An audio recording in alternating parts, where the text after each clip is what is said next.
First, Suellen, why don't you tell us just a little bit about yourself, maybe your background, and how you got to where you're at today? Well, I don't have much of a background. I'm just kind of a boring, typical mom, 3 grown children now, and, 3 grandchildren kind of thing. So, well, children aren't boring. No, certainly not. But our journey to where we are is not typical.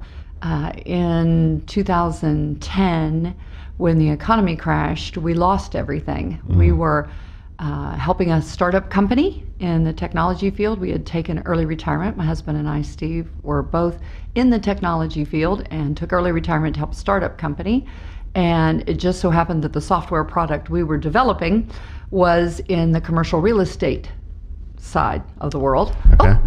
And when that happened, we lost everything when the economy crashed, because it happened to be the commercial real estate side that crashed first. And we had basically 3 days to get over our shock and denial of, oh my heavens, we have nothing except the house and the car. Everything else is gone, and find jobs. And at our age, we put out thousands of resumes and couldn't even get an interview. I mean, we were just in that place where people would not hire us. They were hiring younger talent. And it was go find a part-time job because the house payment's going to be due no matter what.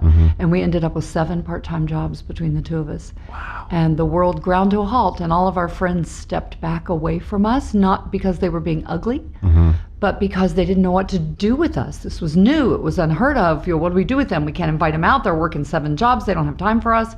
And so they stepped back, and we had this big void in our life.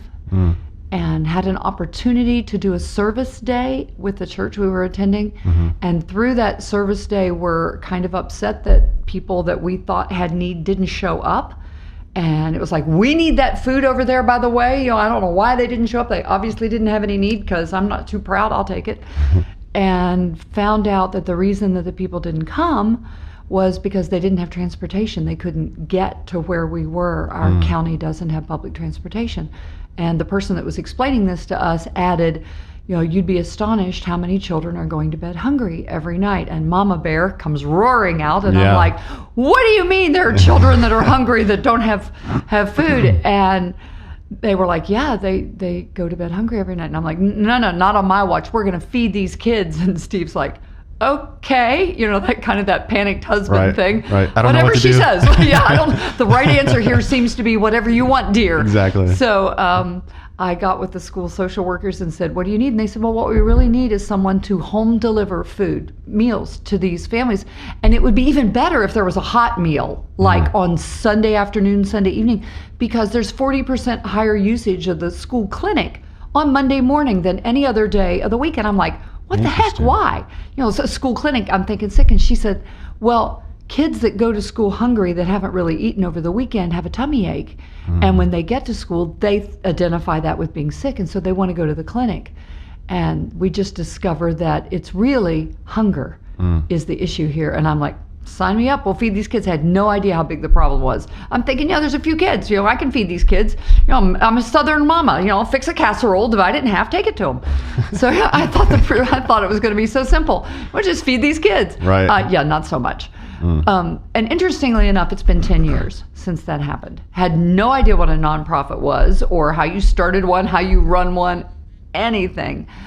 And it's been such an incredible journey. But the heartbreaking part is there were just over 8,000 children on free and reduced breakfast and lunch in Forsyth County that year in 2010. This year, 2020, 2021 school year, there are 8,313 children on free and reduced breakfast and lunch. The numbers have not gone down. They went down just a tiny little bit when the economy was great, but the reality is, for a lot of families, the problem doesn't go away that easily.